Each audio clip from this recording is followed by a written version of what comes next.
आज हम लोग क्या पढ़ेंगे? ग्राम पंचायत। पंचायती राज व्यवस्था में कितने लेवल थे? 3 लेवल। एक ग्राम स्तर और प्रखंड स्तर, जिला स्तर। ग्राम स्तर पर क्या था? पंचायत था। प्रखंड स्तर पर पंचायत समिति था। और जिला स्तर पर जिला परिषद। क्या था? जिला परिषद। सबसे निचला स्तर क्या है? ग्राम पंचायत। इसलिए यहाँ लिख दिए कि ग्राम पंचायत जो है सबसे नीचे स्तर का है। सबसे नीचे स्तर का है। पंचायती राज व्यवस्था में सबसे निचला स्तर क्या है? ग्राम पंचायत। क्या है? ग्राम पंचायत। ग्राम पंचायत देखिए सबसे नीचे स्तर का है। कौन? ग्राम पंचायत। ग्राम पंचायत जो है सबसे नीचे स्तर का है। राज्य सरकार के द्वारा, किसके द्वारा? राज्य सरकार के द्वारा। राज्य सरकार कहता है कि यदि कहीं की अगर कहीं किसी जगह 7,000 की औसत आबादी है, कितना है? 7,000 की औसत आबादी है, तो वहाँ हम एक पंचायत की स्थापना कर सकते हैं। 7,000 रहेगा तो एक पंचायत का स्थापना होगा। पंचायत में वार्ड होते हैं ना जी? एक पंचायत में कितने वार्ड होते हैं? 15 से 16। कितने होते हैं? 15 से 16। 15 से 16 वार्ड होते हैं। कितने वार्ड होते हैं? 15 से 16 वार्ड। 16 वार्ड। और एक वार्ड कितना जनसंख्या पर आधारित रहता है? 500। अगर जो किसी गांव की आबादी 500 है तो वहाँ एक वार्ड का निर्माण हो सकता है, लेकिन 500 से नीचे है तो उस गांव में वार्ड का निर्माण नहीं हो सकता है। जैसे पहलवान वन का गाँव, पहलवान वन का गाँव में मुश्किल से कई आदमी होगा? 100 या 150 आदमी होगा। लेकिन क्या वहाँ ग्राम वार्ड है स्पेशल? नहीं। उसका गांव प्लस एक बगल का गांव, एक और बगल के गांव, यानी विमान, एक अनिया और दुअनिया, तीनों मिलाकर क्या है? एक वार्ड है ना जी? इसका मतलब एक गांव में उतना जनसंख्या नहीं पूरा, 500 आबादी नहीं पूरा, इसलिए उस गांव में वार्ड का निर्माण नहीं हुआ। अगर जो वार्ड वहाँ 500 आबादी पूर जाता तो वहाँ भी एक अलग स्पेशल वार्ड होता। अब समझ में? तो वार्ड के लिए आबादी कितना चाहिए? 500। एक पंचायत में कितने वार्ड? 15 से 16 वार्ड। कितने वार्ड? 15 से 16 वार्ड। और ग्राम पंचायत का प्रधान, ग्राम पंचायत का प्रधान कौन होता है? मुखिया। कौन होता है? मुखिया। ग्राम पंचायत का प्रधान मुखिया की सहायता के लिए एक उप मुखिया होता है। क्या होता है? एक उप मुखिया होता है। और उप मुखिया, ग्राम पंचायत का प्रधान कौन होता है? मुखिया।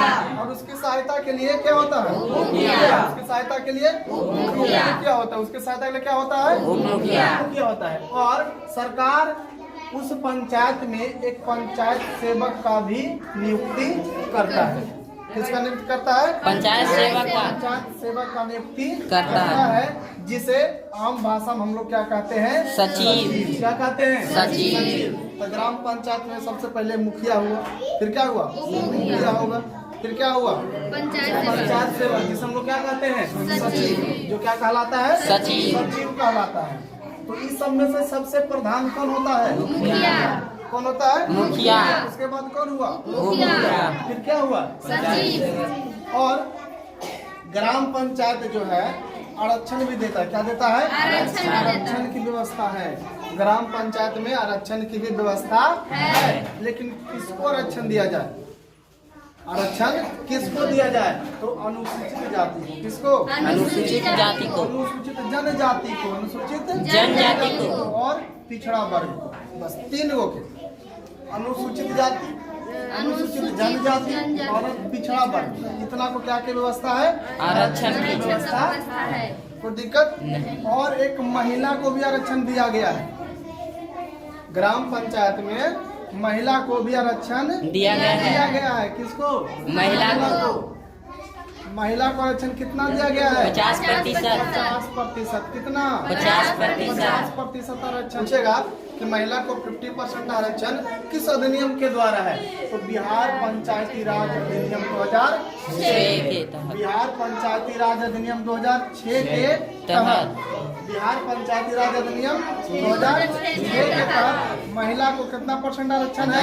50%। 50% आरक्षण है। किसके तहत? बिहार पंचायती राज अधिनियम 2006। किसके तहत? 2006। के तहत बोलिए बिहार पंचायती राज अधिनियम 2006 के तहत महिला को 50% का आरक्षण दिया। मुखिया या उप मुखिया दोनों की चर्चा है। मुखिया या उप मुखिया अपने पद से हट सकते हैं, अपने पद से हट सकते हैं। या हटाया जा सकता है या हटाया जा सकता हटाया जा है। सकता है। अगर जो स्वेच्छा से हट रहे हैं, मतलब खुद से हट रहे हैं, स्वेच्छा से हट रहे हैं, तो इनको त्याग पत्र देना पड़ेगा। क्या देना पड़ेगा? त्याग पत्र, रिजाइनिंग लेटर देना पड़ेगा, रिजाइन मारना पड़ेगा, जिसको हम लोग बोलते हैं इंग्लिश में। तो अपना त्याग पत्र देना पड़ेगा। त्याग पत्र किसको देगा? जिला पंचायती राज पदाधिकारी को। किसको? जिला पंचायत राज पदाधिकारी को। मुखिया यदि स्वेच्छा से हटना चाहे, अपना पद को त्यागना चाहे, तो वह त्याग पत्र देगा। किसको देगा? जिला परिषद राज पदाधिकारी को। किसको देगा? जिला परिषद राज पदाधिकारी को। किसको देगा जी? जिला पंचायत राज पदाधिकारी को त्याग पत्र देगा। कौन देगा? मुखिया या उप मुखिया दोनों के लिए एक ही नियम कानून है। उप मुखिया भी हटना चाहेगा तो भी जिला पंचायती राज पदाधिकारी को अपना त्याग पत्र देगा। ग्राम पंचायत के सदस्य, देखो दूसरा बताए थे, उसको हटाया भी जा सकता है, हटाया भी जा सकता है। तो कैसे हटेगा? तो ग्राम पंचायत के जो सदस्य हैं ना, ग्राम पंचायत के जो सदस्य हैं, अगर जो 2/3 बहुमत से मुखिया के विरुद्ध अविश्वास प्रस्ताव पारित करे तो क्या करना पारित करना पड़ेगा? अविश्वास प्रस्ताव पारित करना पड़ेगा। देखिए ग्राम पंचायत के सदस्य कौन? ग्राम पंचायत के सदस्य यदि 2/3 बहुमत से मुखिया के विरुद्ध अविश्वास प्रस्ताव पारित करता है तो मुखिया को अपने पद से हटना पड़ेगा। मुखिया को अपने पद से हटना पड़ेगा। कब? जब ग्राम पंचायत के सदस्य 2/3 बहुमत से मुखिया को हटाना चाहे तो।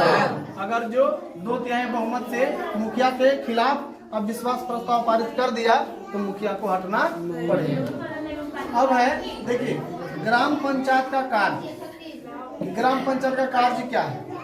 ग्राम पंचायत का कार्य क्या है? तो ग्राम पंचायत के मुख्य रूप से 3 काम है।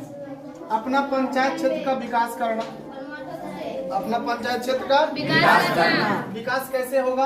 तो योजना बनाएगा। क्या बनाएगा? योजना बनाएगा। वार्षिक बजट तैयार करेगा कि हमको 1 साल के अंदर कौन कौन सा काम करना है, 1 साल के अंदर कौन कौन सा काम करना है। हर बात समझ में? 1 साल के अंदर कौन कौन सा काम करना है, ये योजना बनाएगा। वार्षिक बजट तैयार। दूसरा काम है कि प्राकृतिक विपदा आ गया, उसमें सहायता करना। मान लो भूकंप आ गया, बाढ़ आ गया, तो इस सब में लोगों की, जनता की सहायता करना यह ग्राम पंचायत का काम है। तीसरा काम क्या है? सार्वजनिक संपत्ति, मतलब सरकारी संपत्ति। कौन संपत्ति? सरकारी संपत्ति से अतिक्रमण हटाना। मान लो जो सरकारी जमीन मान लो है, या तो फिर पंचायत भवन है, सरकारी है ना, तो कुछ लोग गाँव में होते हैं उसमें कट्टू भूसा रख देते हैं, कोई जानवर वगैरह बांध देते हैं। इस सबको हटाना किसका काम है? ग्राम पंचायत। किसका काम है? ग्राम पंचायत का काम है। देखता होगा शेखपुरा वगैरह में मार्केट में जाता होगा तो सब रोड पर से ठेला हटवाता हो, यानी सार्वजनिक जगह है। कैसा जगह है? सार्वजनिक जगह है। वो एक तरह से अतिक्रमण है। क्या है? शक्ति क्या है? तो इसका शक्ति है संपत्ति अर्जित करने की शक्ति। क्या है? संपत्ति अर्जित करने की शक्ति। करारोपण, वो कर लगा सकता है। पंचायती राज व्यवस्था के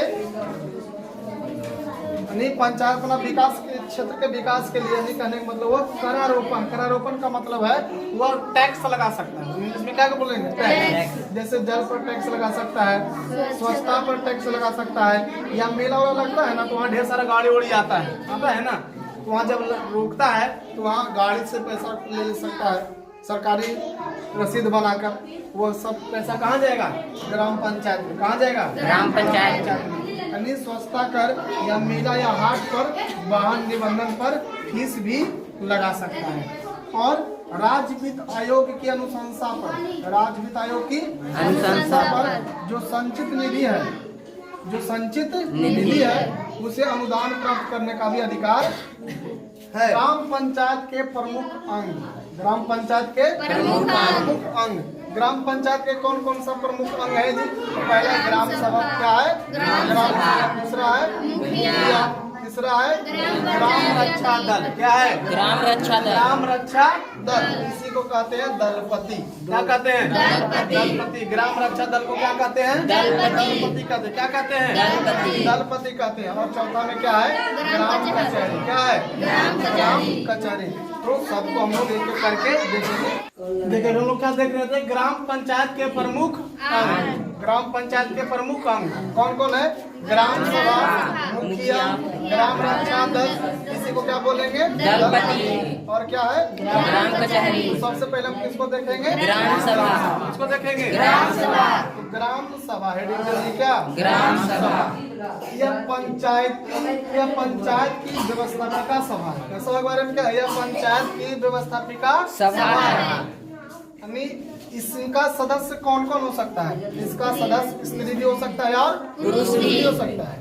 ग्राम सभा की सदस्य जो है वह स्त्री भी हो सकता है और पुरुष भी हो सकता है, लेकिन उसका एज यानी उम्र 18 वर्ष से अधिक होना चाहिए। कितना होना चाहिए? 18 वर्ष से अधिक। ग्राम सभा के सदस्य बनने के लिए उसका उम्र कितना होना चाहिए? 18 वर्ष से अधिक। 18 वर्ष से अधिक होना चाहिए। और ग्राम सभा की जो बैठक है, ग्राम सभा की बैठक कम से कम कितना बार बुलाना चाहिए? 4 बार। 4 बार। कितना बार? 4 बार बुलाना चाहिए। और ग्राम सभा की बैठक कौन बुलाएगा? मुखिया। कौन बुलाएगा? मुखिया। और इसका अध्यक्षता कौन करेगा? मुखिया।